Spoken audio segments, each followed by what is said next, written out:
friendships and disability. This video is about having friendships when you have a disability. On the surface, it seems like there should not be any issues, but on closer examination, you will notice there are a number of underlying issues.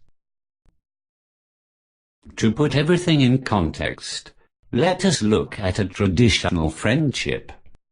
To be friends with someone generally means you have interests or even causes in common, or you may just have a connection of some sort.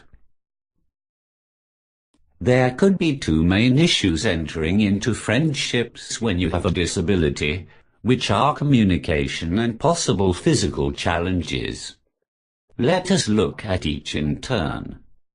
Communication can be very challenging, especially when the person with no speech is communicating to two or more people who do have speech, as the conversation will not be as fluid as when everyone has speech. The spontaneity of the conversation is difficult to achieve when not everyone has speech. I have a number of close friends, and because they have known me for years, the communication element is easy as I use a lot of facial expressions and my friends know what I'm saying by reading my facial expressions, which speeds up the communication. I use my communication aid when I want to say something which they cannot pick up from my body language. As my communication is quite slow, I often find it difficult to join in a conversation because of its pace. It is not too bad when they are aware when I am typing a message and are willing to wait. Sometimes they may have moved on to another subject, but it works if they're happy to bring the conversation back to what I was referring to.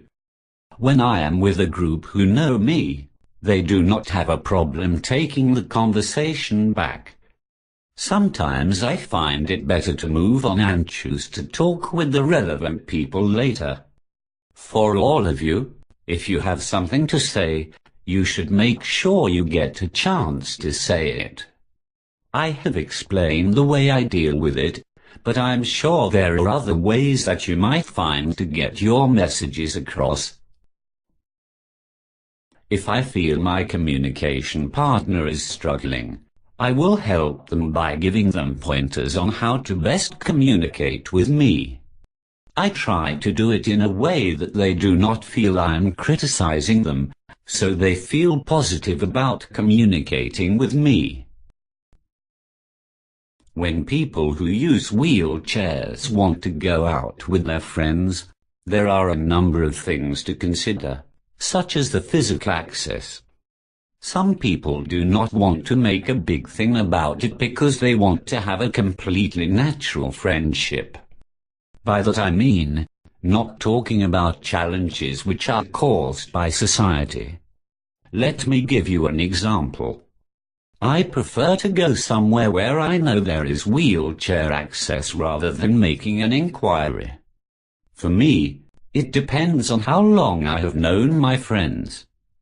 With my long-term friends, I feel comfortable saying, actually that restaurant or pub is difficult to get in, would they mind if we go somewhere else?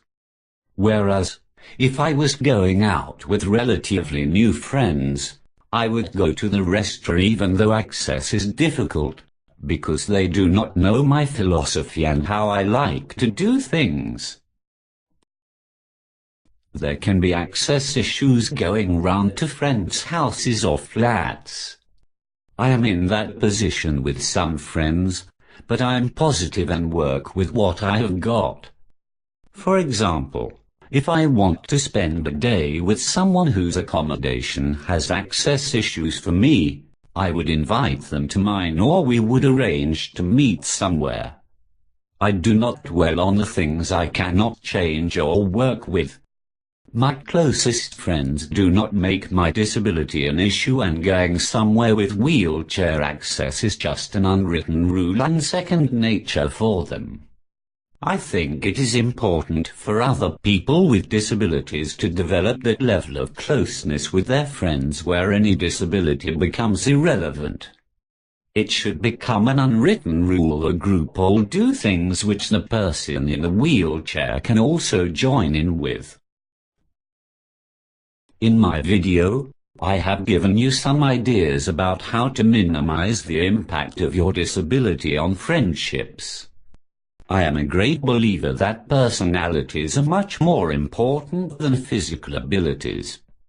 I think it is important not to put a strain on relationships and for you to identify solutions to problems rather than leave it to others.